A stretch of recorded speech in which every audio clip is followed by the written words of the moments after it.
ਇਹਨੂੰ ਮੂੰਹ ਵਿੱਚ ਰੱਖੋ ਕਿਉਂਕਿ ਪੰਜਾਬੀ ਜੰਮੂ ਵਿੱਚ ਵੀ ਹੈ, ਜੰਮੂ ਕਸ਼ਮੀਰ ਵਿੱਚ ਵੀ ਹੈ।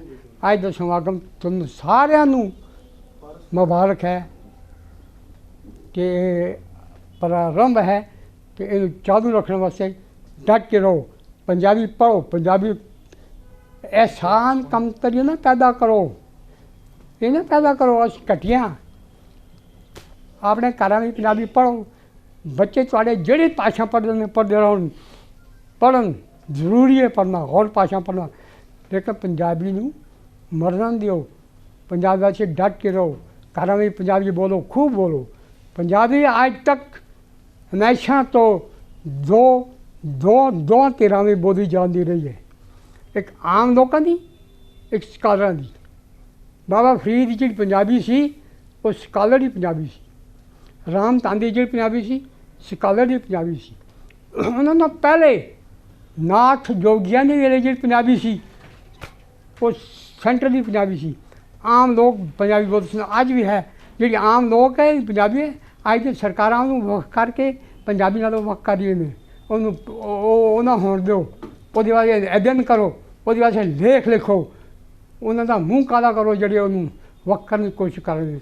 ਬਹੁਤ ਬਹੁਤ ਧੰਨਵਾਦ। ਇਹਨੂੰ ਮੂੰਹ ਵਿੱਚ ਰੱਖੋ ਕਿਉਂਕਿ ਪੰਜਾਬੀ ਜੰਮੂ ਵਿੱਚ ਵੀ ਹੈ, ਜੰਮੂ ਕਸ਼ਮੀਰ ਵਿੱਚ ਵੀ ਹੈ। ਅੱਜ ਦਾ ਸਮਾਗਮ ਤੁਹਾਨੂੰ ਸਾਰਿਆਂ ਨੂੰ ਮੁਬਾਰਕ ਹੈ ਕਿ ਪ੍ਰਾਰੰਭ ਹੈ ਕਿ ਇਹਨੂੰ ਚਾਲੂ ਰੱਖਣ ਵਾਸਤੇ ਡਟ ਕੇ ਰਹੋ। ਪੰਜਾਬੀ ਪੜ੍ਹੋ, ਪੰਜਾਬੀ ਆਸਾਨ ਕੰਮ ਕਰਿਓ ਨਾ, ਪੈਦਾ ਕਰੋ।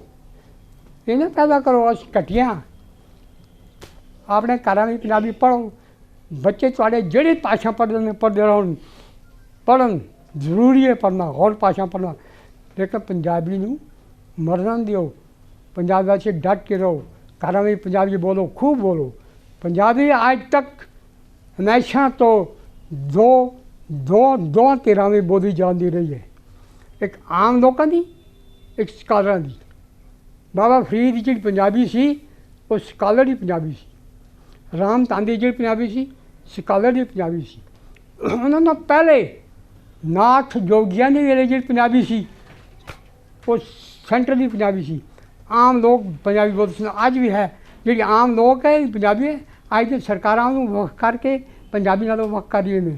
ਉਹਨੂੰ ਉਹ ਨਾ ਹੋਣ ਦਿਓ। ਉਹਦੇ ਵਾਸਤੇ ਅਧਿਐਨ ਕਰੋ, ਉਹਦੇ ਵਾਸਤੇ ਲੇਖ ਲਿਖੋ, ਉਹਨਾਂ ਦਾ ਮੂੰਹ ਕਾਲਾ ਕਰੋ ਜਿਹੜੇ ਉਹਨੂੰ ਵੱਖ ਕਰਨ ਦੀ ਕੋਸ਼ਿਸ਼ ਕਰ ਰਹੇ ਨੇ। ਬਹੁਤ ਬਹੁਤ ਧੰਨਵਾਦ।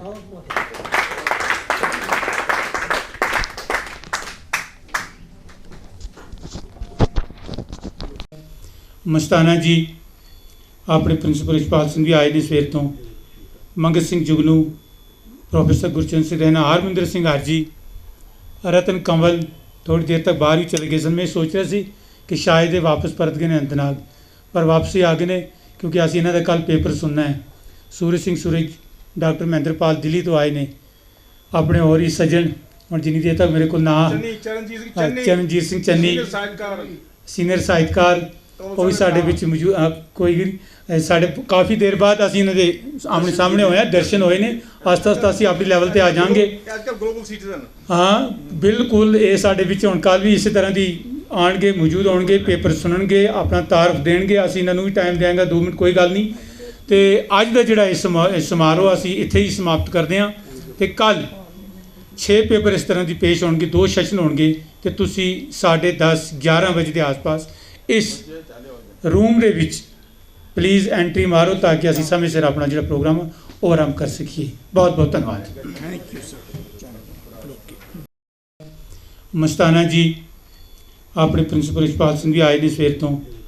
ਮੰਗਤ ਸਿੰਘ ਜੁਗਨੂ, ਪ੍ਰੋਫੈਸਰ ਗੁਰਚਰਨ ਸਿੰਘ ਰੈਨਾ, ਹਰਮਿੰਦਰ ਸਿੰਘ ਆਰਜੀ, ਰਤਨ ਕੰਵਲ ਥੋੜੀ ਦੇਰ ਤੱਕ ਬਾਹਰ ਹੀ ਚਲੇ ਗਏ ਸਨ। ਮੈਂ ਸੋਚ ਰਿਹਾ ਸੀ ਕਿ ਸ਼ਾਇਦ ਇਹ ਵਾਪਸ ਪਰਤ ਗਏ ਨੇ ਅਨੰਤਨਾਗ, ਪਰ ਵਾਪਸੀ ਆ ਗਏ ਨੇ ਕਿਉਂਕਿ ਅਸੀਂ ਇਹਨਾਂ ਦਾ ਕੱਲ੍ਹ ਪੇਪਰ ਸੁਣਨਾ ਹੈ। ਸੂਰਜ ਸਿੰਘ ਸੂਰਜ, ਡਾਕਟਰ ਮਹਿੰਦਰਪਾਲ ਦਿੱਲੀ ਤੋਂ ਆਏ ਨੇ। ਆਪਣੇ ਹੋਰ ਹੀ ਸੱਜਣ, ਹੁਣ ਜਿੰਨੀ ਦੇਰ ਤੱਕ ਮੇਰੇ ਕੋਲ ਨਾਂ ਚਰਨਜੀਤ ਸਿੰਘ ਚੰਨੀ, ਸੀਨੀਅਰ ਸਾਹਿਤਕਾਰ, ਉਹ ਵੀ ਸਾਡੇ ਵਿੱਚ ਮੌਜੂਦ। ਕੋਈ ਸਾਡੇ ਕਾਫੀ ਦੇਰ ਬਾਅਦ ਅਸੀਂ ਇਹਨਾਂ ਦੇ ਆਮਣੇ ਸਾਹਮਣੇ ਹੋਏ, ਦਰਸ਼ਨ ਹੋਏ ਨੇ। ਆਸਤਾ ਆਸਤਾ ਅਸੀਂ ਆਪਣੀ ਲੈਵਲ 'ਤੇ ਆ ਜਾਵਾਂਗੇ। ਹਾਂ ਬਿਲਕੁਲ, ਇਹ ਸਾਡੇ ਵਿੱਚ ਹੁਣ ਕੱਲ੍ਹ ਵੀ ਇਸੇ ਤਰ੍ਹਾਂ ਦੀ ਆਉਣਗੇ, ਮੌਜੂਦ ਹੋਣਗੇ, ਪੇਪਰ ਸੁਣਨਗੇ, ਆਪਣਾ ਤਾਰਫ ਦੇਣਗੇ। ਅਸੀਂ ਇਹਨਾਂ ਨੂੰ ਵੀ ਟਾਈਮ ਦਿਆਂਗੇ, 2 ਮਿੰਟ, ਕੋਈ ਗੱਲ ਨਹੀਂ। ਅਤੇ ਅੱਜ ਦਾ ਜਿਹੜਾ ਇਹ ਸਮਾਰੋਹ ਅਸੀਂ ਇੱਥੇ ਹੀ ਸਮਾਪਤ ਕਰਦੇ ਹਾਂ। ਤੇ ਕੱਲ 6 ਪੇਪਰ ਇਸ ਤਰ੍ਹਾਂ ਦੀ ਪੇਸ਼ ਹੋਣਗੇ, 2 ਸੈਸ਼ਨ ਹੋਣਗੇ ਤੇ ਤੁਸੀਂ 10:30 11 ਵਜੇ ਦੇ ਆਸ-ਪਾਸ ਇਸ ਰੂਮ ਦੇ ਵਿੱਚ ਪਲੀਜ਼ ਐਂਟਰੀ ਮਾਰੋ ਤਾਂ ਕਿ ਅਸੀਂ ਸਮੇਂ ਸਿਰ ਆਪਣਾ ਜਿਹੜਾ ਪ੍ਰੋਗਰਾਮ ਉਹ ਆਰੰਭ ਕਰ ਸਕੀਏ। ਬਹੁਤ ਬਹੁਤ ਧੰਨਵਾਦ। Of art culture and language ਤੇ ਇਸ ਵਿਸ਼ੇਸ਼ 2 ਰੋਜ਼ਾ ਸੈਮੀਨਾਰ ਦੇ ਵਿੱਚ ਸ਼ਾਮਿਲ ਹੋਏ ਸਾਰੇ ਜਿਹੜੇ ਸੱਜਣ ਇੱਥੇ ਬੈਠੇ ਹਨ, ਵਾਹਿਗੁਰੂ ਜੀ ਕਾ ਖਾਲਸਾ, ਵਾਹਿਗੁਰੂ ਜੀ ਕੀ ਫਤਿਹ। ਬਚਪਨ ਤੋਂ ਹੀ ਬਹੁਤ ਪਿਆਰ ਹੈ ਅਤੇ ਗਰਵ ਵੀ ਹੈ ਆਪਣੀ ਮਾਂ ਬੋਲੀ ਤੇ ਸਾਹਿਤ ਤੇ ਬਚਪਨ ਤੋਂ ਹੀ ਜਿਹੜੇ ਵੀ ਪ੍ਰੋਗਰਾਮਸ ਕਲਚਰ ਅਕੈਡਮੀ ਜਾਂ ਪੰਜਾਬੀ ਸਾਹਿਤ ਦੇ ਜਿਹੜੇ ਵੀ ਹੁੰਦੇ ਹਨ ਤੇ ਮਾਣ ਪ੍ਰਾਪਤ ਹੈ ਆਪਣੇ ਪਿਤਾ ਜੀ ਨਾਲ ਹਮੇਸ਼ਾ ਇਹਨਾਂ ਪ੍ਰੋਗਰਾਮਸ ਦੇ ਵਿੱਚ ਸ਼ਾਮਿਲ ਹੁੰਦੀ ਹਾਂ, ਕਿਉਂਕਿ ਇੱਕ ਦਿਲੋਂ ਜਿਹੜਾ ਹੈ ਉਹ ਪਿਆਰ ਹੈ, ਜਿਸ ਕਰਕੇ ਹਮੇਸ਼ਾ ਜਿਹੜੇ ਵੀ ਪ੍ਰੋਗਰਾਮਸ ਹੁੰਦੇ ਹਨ ਤੇ ਉਸ ਦੇ ਵਿੱਚ ਸ਼ਾਮਿਲ ਹੋਣ ਦਾ ਜਿਹੜਾ ਹੈ ਉਹ ਮੌਕਾ ਮਿਲਦਾ ਹੈ। ਤੇ ਅੱਜ ਦੇ ਇਸ ਸੈਮੀਨਾਰ ਦੇ ਵਿੱਚ ਅੱਜ ਗੱਲ ਕਰਾਂਗੇ ਜੰਮੂ ਕਸ਼ਮੀਰ ਦੀ ਪੰਜਾਬੀ ਕਹਾਣੀ। ਸਾਡਾ ਸਾਹਿਤ ਕਹਾਣੀ ਅੰਕ 2021 ਸਰਦਾਰ ਭੁਪਿੰਦਰ ਸਿੰਘ ਪਾਰਸ ਦੀ ਸੰਪਾਦਨਾ ਹੇਠ Jammu Kashmir academy of art culture and language Jammu ਵੱਲੋਂ ਪ੍ਰਕਾਸ਼ਿਤ ਕੀਤਾ ਗਿਆ ਹੈ। ਇਸ ਕਹਾਣੀ ਅੰਕ ਵਿੱਚ ਜੰਮੂ ਕਸ਼ਮੀਰ ਵਿੱਚ ਪੰਜਾਬੀ ਰਹਿਤਲ ਨਾਲ ਜੁੜੇ ਕਹਾਣੀਕਾਰ ਜਿਵੇਂ ਦੀਦਾਰ ਸਿੰਘ, ਖਾਲਿਦ ਹੁਸੈਨ, ਹਰਭਜਨ ਸਿੰਘ ਸਾਗਰ, ਡਾਕਟਰ ਸ਼ਾਨ ਕਸ਼ਮੀਰੀ, ਬਲਜੀਤ ਸਿੰਘ ਰੈਣਾ, ਰਤਨ ਸਿੰਘ ਕੰਵਲ ਪਹਿਲਗਾਮੀ, ਕਮਲਦੀਪ ਸਿੰਘ ਜੰਮੂ, MS ਕਾਮਰਾ, ਮੰਗਤ ਸਿੰਘ ਜੁਗਨੂ, ਹਰਦੀਪ ਸਿੰਘ ਦੀਪ, ਅੰਤਰਜੀਤ ਕੌਰ, ਕਰਨ ਸਿੰਘ ਤਾਲਿਬ, ਜੰਗ S ਵਰਮਨ, ਦਵਿੰਦਰ ਸਿੰਘ ਧੰਜਲ ਅਤੇ ਸਿਮਰਨਜੀਤ ਸਿੰਘ ਦੀਆਂ ਕਹਾਣੀਆਂ ਸ਼ਾਮਿਲ ਹਨ। ਇਹਨਾਂ ਵਿੱਚੋਂ ਕੁਝ ਕਹਾਣੀਕਾਰ ਪੁਰਾਣੇ ਹਨ ਅਤੇ ਪੰਜਾਬੀ ਕਹਾਣੀ ਦੇ ਖੇਤਰ ਵਿੱਚ ਜਾਣੇ ਪਛਾਣੇ ਵੀ ਹਨ ਅਤੇ ਕੁਝ ਕਹਾਣੀਕਾਰ ਨਵੇਂ ਹਨ ਤੇ ਕਹਾਣੀ ਲਿਖਣ ਦੀ ਕਲਾ ਵਿੱਚ ਆਪਣੀ ਮੁਹਾਰਤ ਭਰੀ ਤੇ ਕੋਸ਼ਿਸ਼ ਕਰ ਰਹੇ ਹਨ। ਇਹਨਾਂ ਕਹਾਣੀਆਂ ਦੇ ਕਨਵੈਂਸ ਕਾਫੀ ਵਿਸ਼ਾਲ ਅਤੇ ਬਹੁਪਰਤੀ ਹੈ। ਇਹਨਾਂ ਵਿੱਚ ਸਮਾਜ ਦਾ ਪੂਰਾ ਇੱਕ ਚਿੱਤਰ ਦੇਖਣ ਨੂੰ ਮਿਲ ਸਕਦਾ ਹੈ। ਮਨੁੱਖੀ ਰਿਸ਼ਤਿਆਂ ਦੇ ਅੰਦਰਲੇ ਤੇ ਬਾਹਰਲੇ ਤਣਾਅ, ਸਮਾਜਿਕ ਦੁਸ਼ਵਾਰੀਆਂ, ਆਰਥਿਕ ਤੰਗੀਆਂ ਅਤੇ ਸੱਭਿਆਚਾਰਕ ਤਬਦੀਲੀਆਂ ਆਦਿ ਇਸ ਨੂੰ ਅਤ ਭਾਵਪੂਰਤਕ ਅਤੇ ਕਲਾਤਮਕ ਜੁਗਤਾਂ ਰਾਹੀਂ ਚਿੱਤਿਆ ਗਿਆ ਹੈ। ਸਾਡਾ ਸਾਹਿਤ ਕਹਾਣੀ ਸੰਗ੍ਰਹਿ ਵਿੱਚ ਪੇਸ਼ ਕਹਾਣੀਆਂ ਦੇ ਸਿਰਜਣਾਤਮਕ ਪਰਪੱਖ ਨੂੰ ਸਮਝਿਆ ਜਾਵੇ, ਇਸ ਲਈ ਅਸੀਂ ਇਹਨੂੰ ਪੰਜਾਬੀ ਕਹਾਣੀ ਦੀ ਅੰਦਰਲੀ ਬਣਤਰ ਨੂੰ ਦੇਖਣ ਦਾ ਯਤਨ ਕਰਦੇ ਹਾਂ। ਅਸੀਂ ਪੰਜਾਬੀ ਕਹਾਣੀ ਦੇ ਮੂਲ ਸਿਰਜਣਾਤਮਕ ਆਵੇਸ਼ ਨਾਲ ਜੰਮੂ ਕਸ਼ਮੀਰ ਵਿੱਚ ਲਿਖੀ ਜਾ ਰਹੀ ਕਹਾਣੀ ਦਾ ਗੂੜਾ ਰਿਸ਼ਤਾ ਹੈ। ਜਿੱਥੇ ਪੰਜਾਬ ਵਿੱਚ ਲਿਖੀ ਜਾ ਰਹੀ ਕਹਾਣੀ ਦਾ ਲੈਂਡਸਕੇਪ ਪੰਜਾਬੀ ਸਮਾਜ, ਸੱਭਿਆਚਾਰ, ਰਾਜਸੀ ਜਾਂ ਧਾਰਮਿਕ ਪਰਪੇਖ ਦੇ ਆਲੇ ਦੁਆਲੇ ਘੁੰਮਦਾ ਹੈ, ਉੱਥੇ ਜੰਮੂ ਕਸ਼ਮੀਰ ਦੀ ਪੰਜਾਬੀ ਕਹਾਣੀ ਵਿੱਚ ਖੇਤਰੀ ਸਮਾਜ ਸੱਭਿਆਚਾਰ ਦਾ ਪ੍ਰਭਾਵ ਵੇਖਣ ਨੂੰ ਮਿਲਦਾ ਹੈ। ਇਹਨਾਂ ਕਹਾਣੀਆਂ ਦੇ ਪਾਤਰ ਜੰਮੂ ਦੇ ਖੇਤਰੀ ਹਿੰਦੂ, ਮੁਸਲਮਾਨ ਅਤੇ ਸਿੱਖ ਰਹਿਤਲ ਨਾਲ ਜੁੜੇ ਹੋਏ ਹਨ। ਇਹ ਕਹਾਣੀਆਂ ਜਿੱਥੇ ਹਿੰਦੂ, ਮੁਸਲਿਮ ਤੇ ਸਿੱਖ ਏਕਤਾ, ਇਤਫਾਕ ਅਤੇ ਸਾਂਝਾ ਆਦ ਦਾ ਪ੍ਰਗਟਾਵਾ ਕਰਦੀਆਂ ਹਨ, ਉੱਥੇ ਪੱਛਮੀ ਸੱਭਿਆਚਾਰਕ ਜਾਂ ਮਾਨਸਿਕ ਸਮੱਸਿਆਵਾਂ ਨੂੰ ਵੀ ਪੇਸ਼ ਕਰਦੀਆਂ ਹਨ। ਇਸ ਤਰ੍ਹਾਂ ਇਹਨਾਂ ਕਹਾਣੀਆਂ ਵਿੱਚ ਭਿੰਨਤਾ ਹੈ ਕਿ ਇੱਕੋ ਵੇਲੇ ਧਿਰੇ ਯਾਨੀ ਹਿੰਦੂ, ਮੁਸਲਿਮ ਅਤੇ ਸਿੱਖ ਸਮਾਜ ਸੱਭਿਆਚਾਰਕ ਅਨੁਭਵ ਨੂੰ ਸਿਰਜਣਾਤਮਕਤਾ ਦੀ ਜ਼ਮੀਨ ਬਣਾਉਂਦੀਆਂ ਹਨ। ਡਾਕਟਰ ਸ਼ਾਨ ਕਸ਼ਮੀਰੀ ਦੀ ਕਹਾਣੀ ਮਨ ਅਤੇ ਮਰਿਆਦਾ ਕਹਾਣੀ ਹਿੰਦੂ, ਮੁਸਲਮਾਨ ਅਤੇ ਸਿੱਖ ਏਕਤਾ ਦੇ ਨੁਕਤੇ ਤੋਂ ਲਿਖੀ ਗਈ ਹੈ। ਜਿਵੇਂ ਇਸ ਪਿੰਡ ਵਿੱਚ ਇੱਕ ਮਿਡਲ ਸਕੂਲ ਦੀ ਸੀ ਜਿਸ ਵਿੱਚ ਲੜਕੇ ਲੜਕੀ ਵੀ ਇਕੱਠੇ ਹੀ ਭੈਣ ਭਰਾਵਾਂ ਵਾਂਗ ਪੜ੍ਹਦੇ ਸੀ, ਭਾਵੇਂ ਸੋਹ ਗੰਦਾਮਲੀ ਦੀ ਧੀ, ਖੱਜੀ ਦੀ ਕੁੜੀ ਜਾਂ ਸਰਦੂਲ ਸਿੰਘ ਦਾ ਲੜਕਾ। ਕਈ ਅਧਿਆਪਕ ਆਉਂਦੇ ਤੇ ਜਾਂਦੇ ਤੇ ਪਿੰਡ ਵਿੱਚ ਆਪਣੇ ਤਬਾਦਲੇ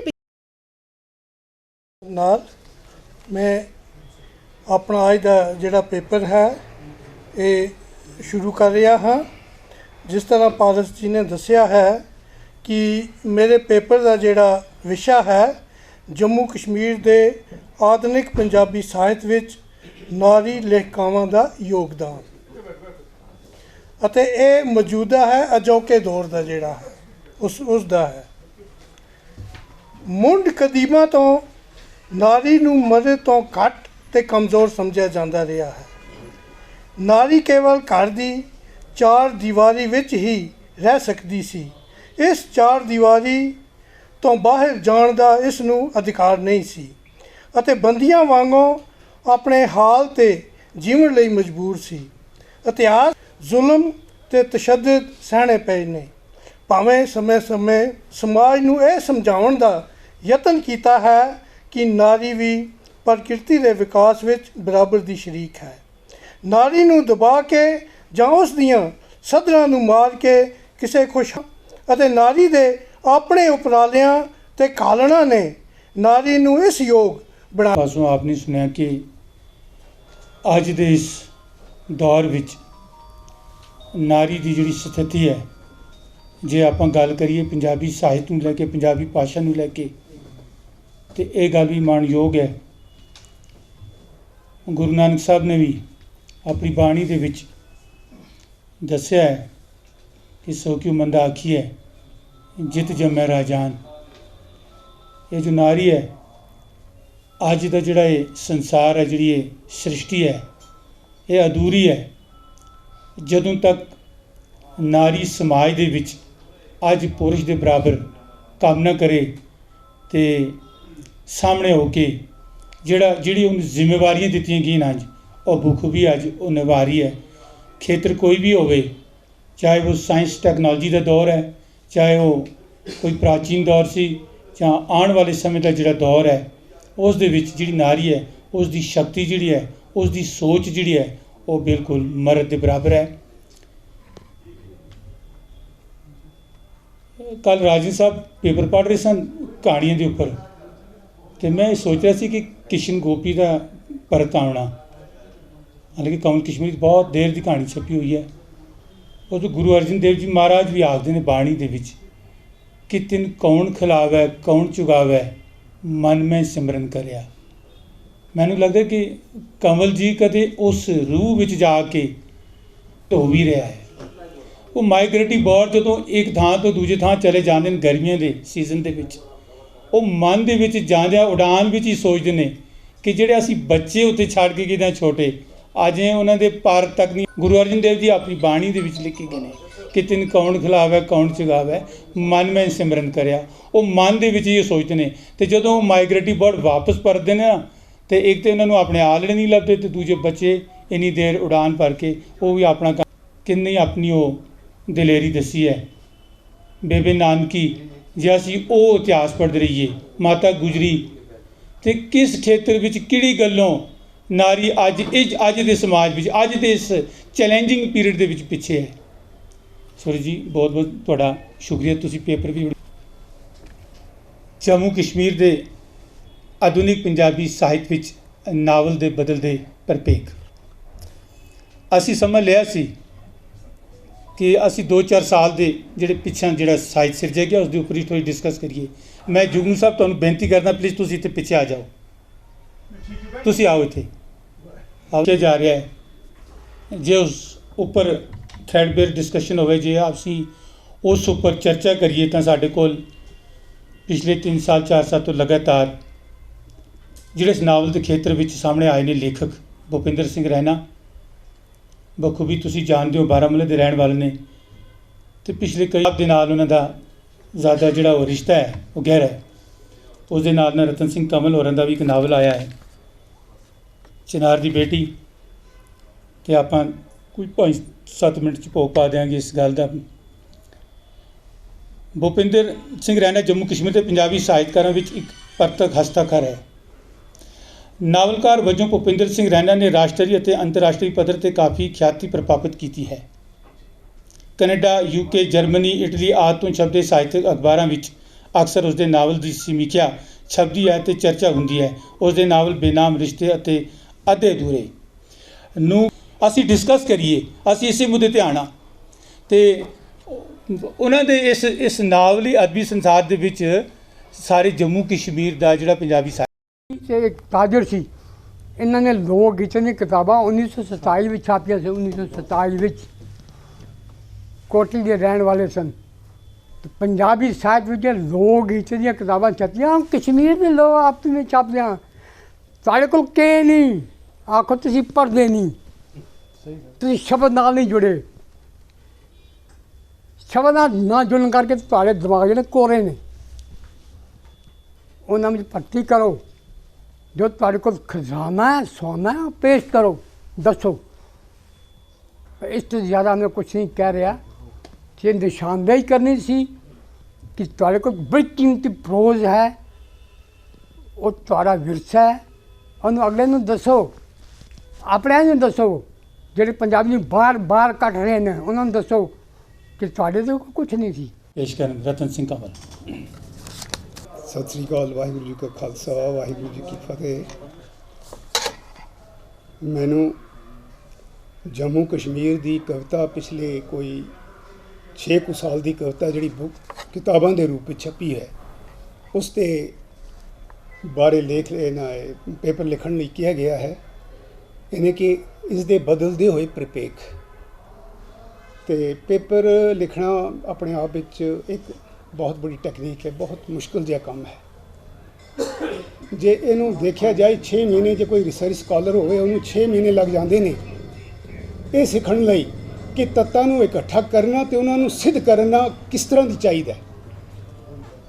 ਉਹ ਇੱਕ ਬਹੁਤ ਬੜਾ, ਮੈਂ ਆਪਣੇ ਇਸ ਪੇਪਰ ਨੂੰ ਪ੍ਰਮੋਟ ਕਰ ਨਹੀਂ ਰਿਹਾ, ਜਸਟ ਮੈਂ ਗੱਲ ਕਹਿ ਰਿਹਾ, ਇਸ ਸੰਦਰਭ ਵਿੱਚ ਗੱਲ ਕਹਿ ਰਿਹਾ ਕਿ ਸਾਡੇ ਕੋਲ ਇੱਕ ਰਿਸਰਚ ਸਕਾਲਰ ਨੇ ਡਾਕਟਰ ਮਹਿੰਦਰਪਾਲ ਜੀ। ਇਹਨਾਂ ਕੋਲ ਇੱਕ ਟੈਕਨੀਕ ਹੈ, ਅਸੀਂ ਐਕਸਪੈਕਟ ਕਰਦੇ ਹਾਂ। ਅਤੇ ਕਾਲਜ ਜਿਹੜੇ ਸਾਡੇ ਬੱਚਿਆਂ ਨੇ ਪੇਪਰ ਪੜ੍ਹੇ, ਜੋ ਅੱਜ ਵੀ ਇੱਥੇ ਹੁੰਦੇ, ਅਤੇ ਮੈਂ ਵੀ ਲਰਨ ਕਰ ਸਕਦਾ ਆਏ ਸੀ, ਜੇ ਅੱਜ ਉਹ ਬੱਚੇ ਸਾਡੇ ਇੱਥੇ ਹੁੰਦੇ, ਉਹਨਾਂ ਨੂੰ ਇੱਕ ਤਰੀਕਾਕਾਰ ਮਿਲ ਜਾਂਦਾ ਕਿ ਕਿਸ ਤਰ੍ਹਾਂ ਦੀ ਪੇਪਰ ਲਿਖਿਆ ਜਾਂਦਾ ਹੈ। ਸੋ ਮੈਂ ਆਪ ਜੀ ਦਾ ਜ਼ਿਆਦਾ ਸਮਾਂ ਨਾ ਲੈਂਦੇ ਹੋਏ ਕੇਵਲ ਆਪਣੇ ਪੇਪਰ 'ਤੇ ਹੀ ਮਹਿਦੂਦ ਰਹਿੰਦਾ ਹਾਂ। ਮੇਰੇ ਪੇਪਰ ਦਾ ਅਨੁਮਾਨ ਹੈ ਜੰਮੂ ਕਸ਼ਮੀਰ ਦੀ ਪੰਜਾਬੀ ਕਵਿਤਾ ਦੇ ਬਦਲਦੇ ਪ੍ਰੀਪੇਖ।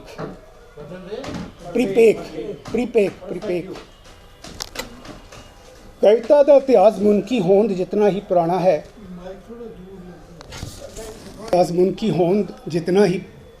ਜਿਤਨਾ ਹੀ ਪੁਰਾਣਾ ਹੈ। ਕਵਿਤਾ ਮੂਲ ਰੂਪ ਵਿੱਚ ਦੁੱਖਾਂ, ਸੁੱਖਾਂ, ਖੁਸ਼ੀਆਂ, ਗਮੀਆਂ ਨਾਲ ਕਵਿਤਾ ਦਾ ਖੇਤਰ ਵੀ ਸੰਕੋਚਵੇਂ ਅਰਥਾਂ ਵਿੱਚ ਨਿਰਧਾਰਿਤ ਹੋ ਗਿਆ। ਗਿਆਨ, ਵਿਗਿਆਨ ਅਤੇ ਟੈਕਨੋਲੋਜੀ ਦੇ ਜੀਵਨ ਵਿੱਚ ਅਮਲ ਦਖਲ ਨੇ ਸਾਹਿਤ ਸਿਰਜਣ ਨਾਲ ਕਵਿਤਾ ਦੀ ਸੰਰਚਨਾਤਮਕਤਾ ਅਤੇ ਵਿਸ਼ਵਾਸ ਗੱਲ ਕਿਸੇ ਤਰ੍ਹਾਂ ਮੁਕਾਈ। ਵੰਸ਼ ਵਿੱਚ ਮੰਗਣ ਲੱਗੇ ਪੁੱਤ ਸਰਤਾਜ। ਸਵਾਰਥੀ ਤੇ ਅਮਾਨਵੀ ਕਦਰਾਂ ਕੀਮਤਾਂ ਦੇ ਧਾਰਨੀ ਆਦਮੀ ਲਈ ਦਮੋਦਰ ਸਿੰਘ ਹਮਦਰਦ ਦੀ ਕਵਿਤਾ ਦਾ ਸਿਰਨਾਮਾ ਕੀ ਮੈਂ ਇਨਸਾਨ ਹਾਂ ਹੀ ਪ੍ਰਸ਼ਨ ਚਿੰਨ੍ਹ ਲਾਉਂਦਾ ਹੈ। ਕਵਿਤਾ 'ਚੋਂ 2 ਲਾਈਨਾਂ ਹਨ। ਦਹੇਜ ਦਾਜ ਦੇ ਨਾਂ 'ਤੇ ਲਾੜੀ ਸਾੜ ਦਿੱਤੀ, ਆਪਣੇ ਗਰਜ਼ਾਂ ਲਈ ਮਨੁੱਖਤਾ ਸੂਲੀ ਚਾੜ ਦਿੱਤੀ। ਬਾਜ਼ਾਰ ਦੀ ਵਸਤ ਹੋਈ ਨਾਰੀ ਬਾਰੇ ਬਲਜੀਤ ਰੈਨਾ ਇੱਕ ਸ਼ੇਰ 'ਚ ਲਿਖਦਾ ਹੈ, ਜੋ ਦਿਖ ਰਿਹਾ ਉਹ ਵਿਕ ਰਿਹਾ, ਇਹ ਜ਼ਿੰਦਗੀ ਬਾਜ਼ਾਰ ਹੈ, ਵਰਤੋ ਤੇ ਸੁੱਟੋ ਵਸਤ ਵਾਂਗਰ ਵਿਕ ਰਹੀ ਮੁਟਿਆਰ ਹੈ। ਬਲਦੇਵ ਸਿੰਘ ਪੰਛੀ ਇੱਕ ਹਾਈਕੋ ਵਿੱਚ ਅਜੋਕੇ ਨਾਰੀ ਉਤਪੀੜਕ ਨੂੰ ਦੁਰਯੋਧਨ ਦੇ ਰੂਪ ਨਾਲ ਉਚਾਰਦਾ ਹੈ। ਕਹਿੰਦਾ ਹੈ, ਲਿਆ ਦਿਲ ਵਿੱਚ ਇੱਕੋ ਬਹੁਤ ਸੰਖੇਪ ਜੀ 3 ਲਾਈਨਾਂ 'ਚ ਕਵਿਤਾ ਹੁੰਦੀ ਹੈ।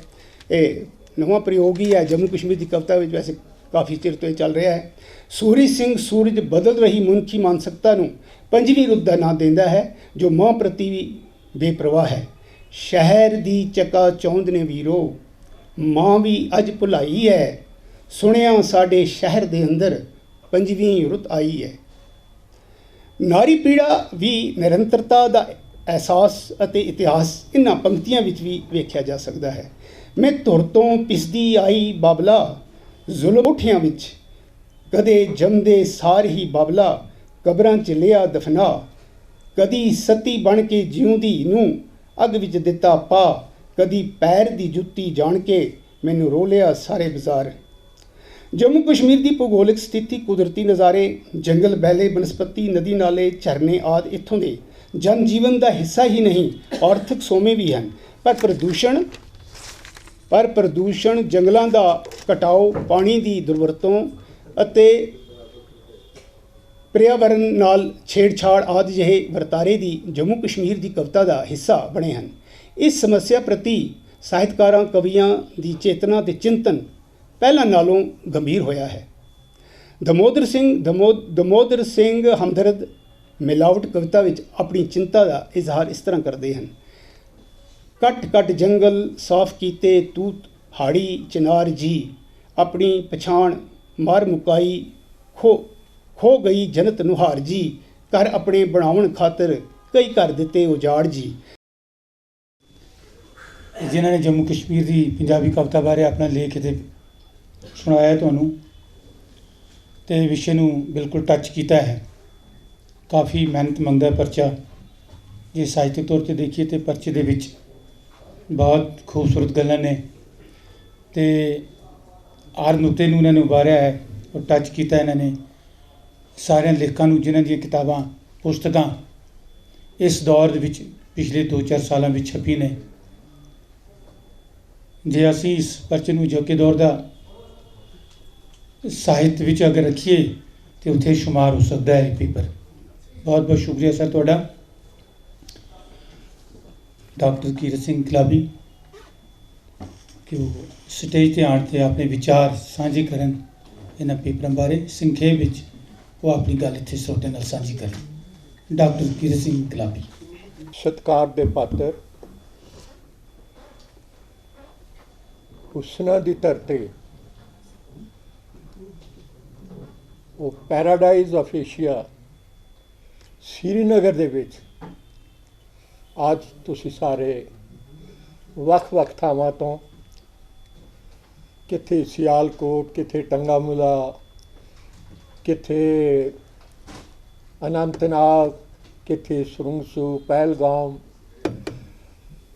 ਤਰਾਲ, ਪੁਲਵਾਮਾ, ਕਿੰਨੇ 6-7 ਡਿਸਟ੍ਰਿਕਟ ਵਿੱਚ ਪੰਜਾਬੀ ਦਾ ਬੋਲਬਾਲਾ ਹੈ। ਪੰਜਾਬੀ ਹਰ ਡਿਸਟ੍ਰਿਕਟ ਵਿੱਚ ਹੈ, ਲੇਕਿਨ ਬੋਲਬਾਲਾ ਜਿਹਨੂੰ ਮੈਂ ਕਹਿੰਦਾ ਹਾਂ ਉਹ ਇਹਨਾਂ 6-7 ਡਿਸਟ੍ਰਿਕਟ ਵਿੱਚ ਬਹੁਤ ਹੀ ਖੂਬ ਹੈ।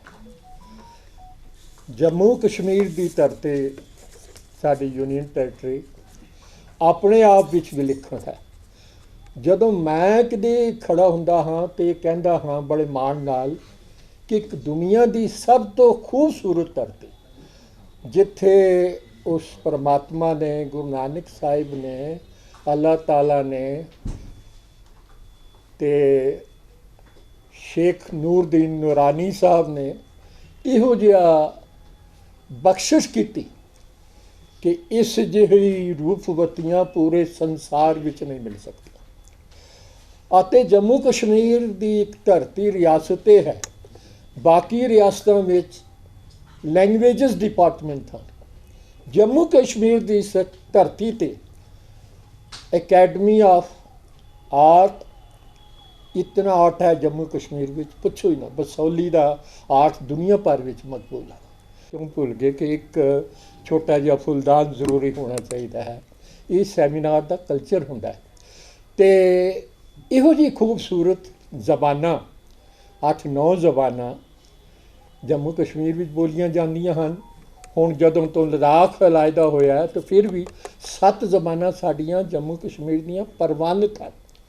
ਸਾਡੀ ਰਾਸ਼ਟਰੀ ਭਾਸ਼ਾ ਹਿੰਦੀ ਤੋਂ ਛੁੱਟ, ਸਾਡੀ ਸਰਕਾਰ ਦੀ ਜਿਹੜੀ ਆਫੀਸ਼ੀਅਲ ਲੈਂਗੁਏਜ ਹੈ ਉਰਦੂ ਤੋਂ ਛੁੱਟ, ਅਤੇ ਸਾਡੀ ਇੰਟਰਨੈਸ਼ਨਲ ਅੰਤਰਰਾਸ਼ਟਰੀ ਭਾਸ਼ਾ ਅੰਗਰੇਜ਼ੀ। Academy of art, culture and languages, ਜਿਸ ਦੀਆਂ ਅਸੀਂ ਸਾਰੀਆਂ ਸਾਹਿਤ ਸਭਾਵਾਂ, ਜੰਮੂ ਕਸ਼ਮੀਰ ਪੰਜਾਬੀ ਸਾਹਿਤ ਸਭਾ ਸ਼੍ਰੀਨਗਰ, ਜੰਮੂ ਕਸ਼ਮੀਰ ਪੰਜਾਬੀ ਸਾਹਿਤ ਸਭਾ ਬਾਰਾਮੂਲਾ, ਜੰਮੂ ਕਸ਼ਮੀਰ ਪੰਜਾਬੀ ਸਾਹਿਤ ਸਭਾ ਅਨੰਤਨਾਗ, ਤਰਾਲ, ਇਹ ਪੁਲਵਾਮਾ ਜਿਹੜਾ ਸਾਨੂੰ ਮਾਣ ਹੈ। ਪੰਜਾਬੀ ਜ਼ਬਾਨ ਦੀ ਸਪੀਕਿੰਗ ਜਿਹੜੀ ਹੈ ਦੁਨੀਆ ਦੇ ਵਿੱਚ, ਜਿਨ੍ਹਾਂ ਲੋਕਾਂ ਦਾ ਲੈਂਗੁਆ ਫਰੈਂਕਾ 162 ਕੰਟਰੀਜ਼ ਦੇ ਅੰਦਰ ਪੰਜਾਬੀ ਹਨ, ਨਾਰਥ ਪੋਲ ਤੇ ਸਾਊਥ ਪੋਲ ਤੱਕ, ਐਰਕਟਿਕ ਰੀਜਨ ਤੱਕ, ਅਤੇ ਉੱਥੇ ਦੇ ਕਈ ਮੁਲਕਾਂ ਵਿੱਚ ਸਾਡੀ ਪੰਜਾਬੀ ਭਾਸ਼ਾ ਨੂੰ ਦੂਸਰਾ ਜਾਂ ਤੀਸਰਾ ਜਾਂ ਚੌਥਾ ਸਥਾਨ ਹੈ। ਅਤੇ ਜੰਮੂ ਕਸ਼ਮੀਰ ਵਿੱਚ ਦੁਨੀਆ ਦੇ ਵਿੱਚ ਟੋਟਲ ਪੰਜਾਬੀ 15 ਕਰੋੜ ਦੇ ਨੇੜੇ ਤੇੜੇ ਹੈ, ਜਿਨ੍ਹਾਂ ਦਾ ਲੈਂਗੁਆ ਫਰੈਂਕਾ ਪੰਜਾਬੀ ਹੈ। ਅਤੇ ਇਹ ਲੋਕ 162 ਕੰਟਰੀਜ਼ ਦੇ ਅੰਦਰ ਫੈਲੇ ਹੋਏ ਹਨ ਅਤੇ ਜੰਮੂ ਕਸ਼ਮੀਰ ਵਿੱਚ ਪੇਪਰ ਸੇ ਜੰਮੂ ਕਸ਼ਮੀਰ ਦੀ ਆਧੁਨਿਕ ਪੰਜਾਬੀ ਸਾਹਿਤ ਵਿੱਚ ਨਾਰੀ ਦਾ ਯੋਗਦਾਨ। ਦੇਖੋ ਸਾਡੀ ਨਾਰੀ ਇਤਨਾ ਕੰਮ ਕੀਤਾ ਹੈ ਜੰਮੂ ਕਸ਼ਮੀਰ ਵਿੱਚ, ਸਾਨੂੰ ਨਹੀਂ ਪਤਾ। ਇਹਨਾਂ ਨੇ ਕੁਝ ਨਾਰੀਆਂ ਦਾ ਜ਼ਿਕਰ ਕੀਤਾ ਹੈ। ਜੰਮੂ ਕਸ਼ਮੀਰ ਵਿੱਚ ਸਭ ਤੋਂ ਜ਼ਿਆਦਾ ਨਾਵਲ ਜਿਹੜੇ ਹਨ, ਰਛਵਾਲ ਬਾਲੀ ਤੋਂ ਵੀ ਜ਼ਿਆਦਾ, ਉਹ ਮੇਰੇ ਬਾਰਾਮੂਲੇ ਦੇ ਹਨ, ਮੈਨੂੰ ਬੜਾ ਸਤਿਕਾਰ ਹੈ। ਉਹ ਚੰਨਨ ਨੇਗੀ ਨੇ ਲਿਖਿਆ ਔਰ ਇਤਨੀ ਵੱਡੀ ਮੰਜ਼ਿਲ ਤੈਅ ਕੀਤੀ ਹੈ ਚੰਨਨ ਨੇਗੀ।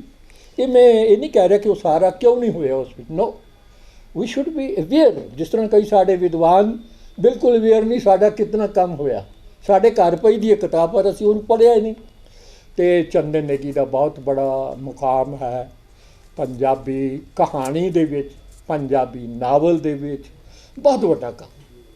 ਫਿਰ ਉਸ ਤੋਂ ਬਾਅਦ ਇੱਕ ਹੋਰ ਨਾਰੀ ਦੇ ਸੰਦਰਭ ਵਿੱਚ ਜਿਹੜੇ ਮਿਸਿੰਗ ਲਿੰਕ ਦੇਖੇ ਨੇ, ਜਿਹੜੀ ਸਾਡੇ ਗਲੋਬ ਚਲੇ ਗਏ। ਮੇਰੀ ਭੈਣ ਬੈਠੀ ਹੋਈ ਹੈ ਰਾਣੀ ਨਗਿੰਦਰ, ਜਿਹੜੀ ਜੰਮੂ ਦੇ ਕਾਫੀ ਸਮੇਂ ਅਨਾਉਂਸਰ ਵੀ ਰਹੇ ਨੇ।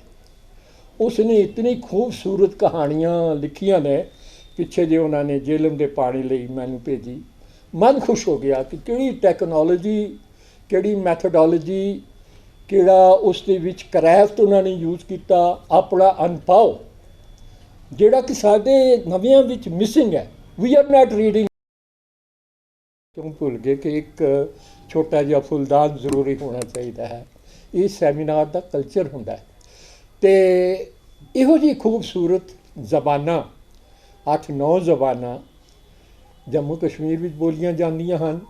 ਹੁਣ ਜਦੋਂ ਤੋਂ ਲੱਦਾਖ ਅਲਾਇਦਾ ਹੋਇਆ ਤਾਂ ਫਿਰ ਵੀ 7 ਜ਼ਬਾਨਾਂ ਸਾਡੀਆਂ ਜੰਮੂ ਕਸ਼ਮੀਰ ਦੀਆਂ ਪ੍ਰਵਾਨਿਤ ਹਨ। ਸਾਡੇ ਰਾਸ਼ਟਰੀ ਭਾਸ਼ਾ ਹਿੰਦੀ ਤੋਂ ਛੁੱਟ, ਸਾਡੀ ਸਰਕਾਰ ਦੀ ਜਿਹੜੀ ਆਫੀਸ਼ੀਅਲ ਲੈਂਗੁਏਜ ਹੈ ਉਰਦੂ ਤੋਂ ਛੁੱਟ, ਅਤੇ ਸਾਡੀ ਇੰਟਰਨੈਸ਼ਨਲ ਅੰਤਰਰਾਸ਼ਟਰੀ ਭਾਸ਼ਾ ਅੰਗਰੇਜ਼ੀ। Academy of art culture and languages, ਜਿਸ ਦੀਆਂ ਅਸੀਂ ਸਾਰੀਆਂ ਸਾਹਿਤ ਸਭਾਵਾਂ, ਜੰਮੂ ਕਸ਼ਮੀਰ ਪੰਜਾਬੀ ਸਾਹਿਤ ਸਭਾ ਸ਼੍ਰੀਨਗਰ, ਜੰਮੂ ਕਸ਼ਮੀਰ ਪੰਜਾਬੀ ਸਾਹਿਤ ਸਭਾ ਬਾਰਾਮੂਲਾ, ਜੰਮੂ ਕਸ਼ਮੀਰ ਪੰਜਾਬੀ ਸਾਹਿਤ ਸਭਾ ਅਨੰਤਨਾਗ, ਤਰਾਲ, ਇਹ ਪੁਲਵਾਮਾ ਜਿਹੜਾ ਸਾਨੂੰ ਮਾਣ ਹੈ।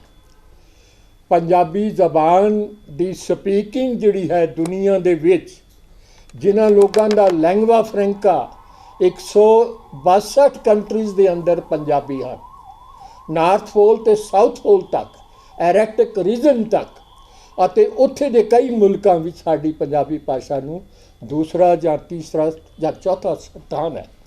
ਅਤੇ ਜੰਮੂ ਕਸ਼ਮੀਰ ਵਿੱਚ ਦੁਨੀਆ ਦੇ ਵਿੱਚ ਟੋਟਲ ਪੰਜਾਬੀ 15 ਕਰੋੜ ਦੇ ਨੇੜੇ ਤੇੜੇ ਹੈ, ਜਿਨ੍ਹਾਂ ਦਾ ਲੈਂਗੁਆ ਫਰੈਂਕਾ ਪੰਜਾਬੀ ਹੈ।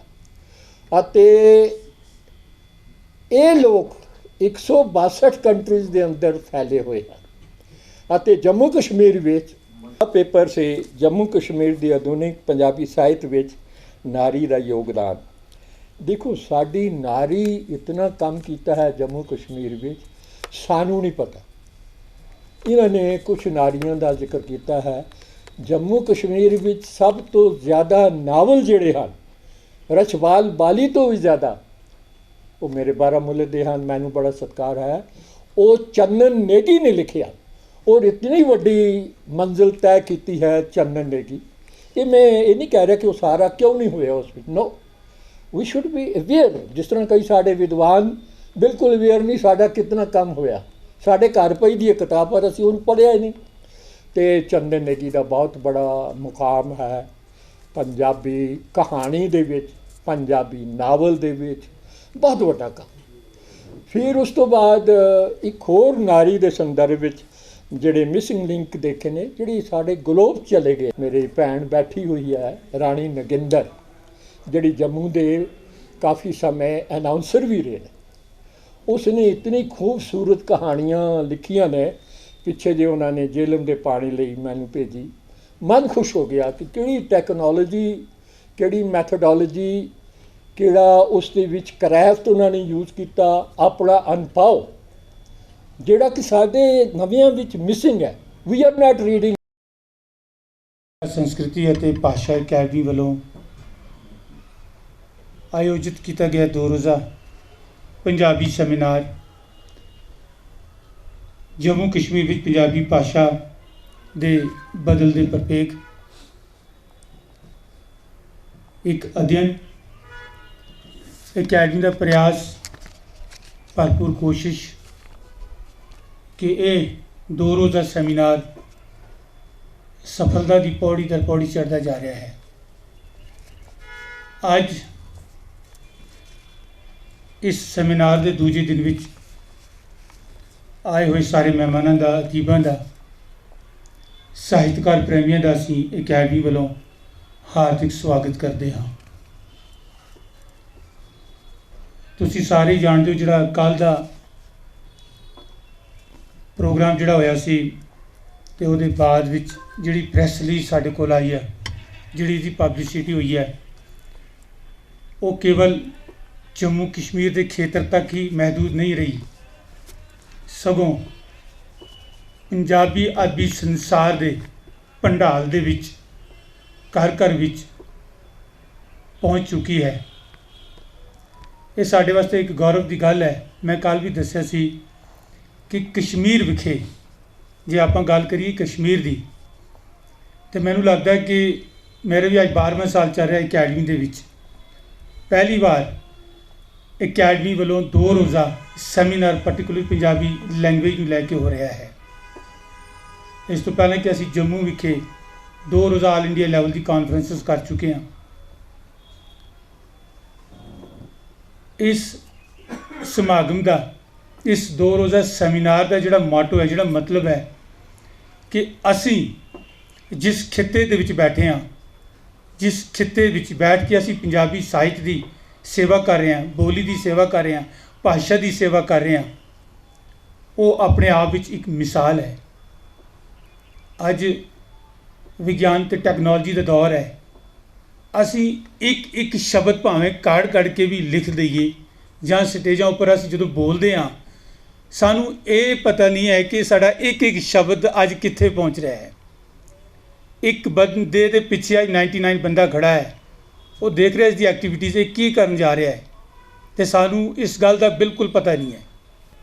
ਅਤੇ ਅਸੀਂ ਸਟੇਜਾਂ ਦੇ ਉੱਪਰ ਅਸੀਂ ਜਿਹੜੀ ਗੱਲ ਕਰਨੀ ਹੈ ਉਸ ਦੀ ਇੱਕ ਸੀਮਾ ਸਾਡੇ ਕੋਲ ਤੈਅ ਹੋ ਚੁੱਕੀ ਹੈ। ਹੁਣ ਉਹ ਸਮਾਂ ਸਾਡੇ ਕੋਲੋਂ ਨਿਕਲ ਗਿਆ, ਹੁਣ ਚਲਾ ਗਿਆ। ਜਦੋਂ ਸਾਡੇ ਕੋਲ ਸਟੇਜ ਹੁੰਦਾ ਸੀ ਅਤੇ ਅਸੀਂ ਬਹੁਤ ਸਾਰੀਆਂ ਗੱਲਾਂ ਕਰ ਲੈਂਦੇ ਸਾਂ, ਮਿਕਸ ਗੱਲਾਂ ਕਰ ਲੈਂਦੇ ਸਾਂ, ਚਾਹੇ ਉਹ ਸਾਹਿਤ ਨਾਲ ਹੋਣ, ਚਾਹੇ ਉਹ ਕਿਸੇ ਹੋਰ ਚੀਜ਼ ਨਾਲ ਮੇਲ ਖਾਂਦੀਆਂ ਸਨ, ਪਰ ਉਹ ਸਮਾਂ ਹੁਣ ਸਾਡੇ ਕੋਲ ਨਹੀਂ ਹੈ। ਅਤੇ ਅਸੀਂ ਕਿਸੇ ਸੀਮਾ ਤੱਕ ਰਹਿ ਚੁੱਕੇ ਹਾਂ ਅਤੇ ਸਾਡੀ ਜਿਹੜੀ ਗੱਲ ਹੈ ਉਸ ਸੀਮਾ ਤੱਕ ਹੀ ਜਾਣੀ ਚਾਹੀਦੀ ਹੈ।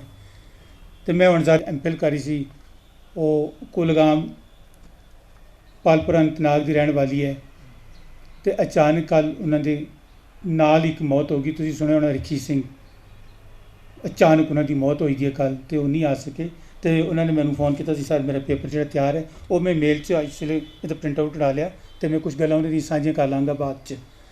ਅਤੇ ਮੈਂ ਚਾਹਾਂਗਾ ਕਿ ਜਿਹੜਾ ਪੇਪਰ ਰੀਡਿੰਗਸ ਅਸੀਂ ਸ਼ੁਰੂ ਕਰਾਂਗੇ, ਸਭ ਤੋਂ ਪਹਿਲਾਂ ਮੈਂ ਚਾਹਾਂਗਾ ਕਿ ਡਾਕਟਰ ਕੀਰਤ ਸਿੰਘ ਕਲਾਬੀ, ਮੈਂ ਉਹਨਾਂ ਨੂੰ ਬੇਨਤੀ ਕਰਦਾ ਕਿ ਉਹ ਮੰਚ ਉੱਪਰ ਵੀ ਕਵਰ ਕਰ ਲਿਆ, ਤਰਾਲ ਵੀ ਕਵਰ ਕਰ ਲਿਆ, ਅਸੀਂ ਬਡਗਾਮ ਵੀ ਕਵਰ ਕਰਨ ਜਾ ਰਹੇ ਹਾਂ, ਸ਼੍ਰੀਨਗਰ ਵੀ ਕਵਰ ਕਰ ਲਿਆ, ਅਤੇ ਹੁਣ ਸਾਡੇ ਕੋਲ ਅਨੰਤਨਾਗ ਤੋਂ ਬਹੁਤ ਹੀ ਅੱਛੇ ਵਧੀਆ ਲੇਖਕ ਨੇ ਰਤਨ ਸਿੰਘ ਕੰਵਲ, ਮੈਂ ਉਹਨਾਂ ਨੂੰ ਬੇਨਤੀ ਕਰਦਾ ਕਿ ਉਹ ਵੀ ਮੰਚ ਉੱਪਰ ਆਉਣ। ਰਤਨ ਸਿੰਘ ਕੰਵਲ।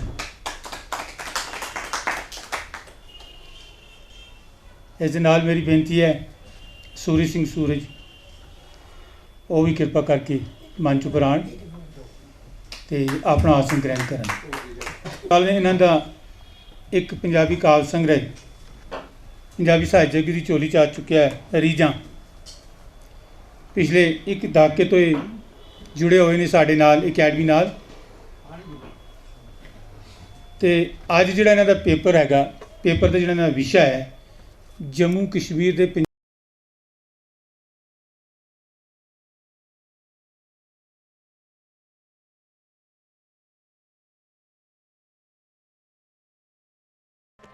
रंग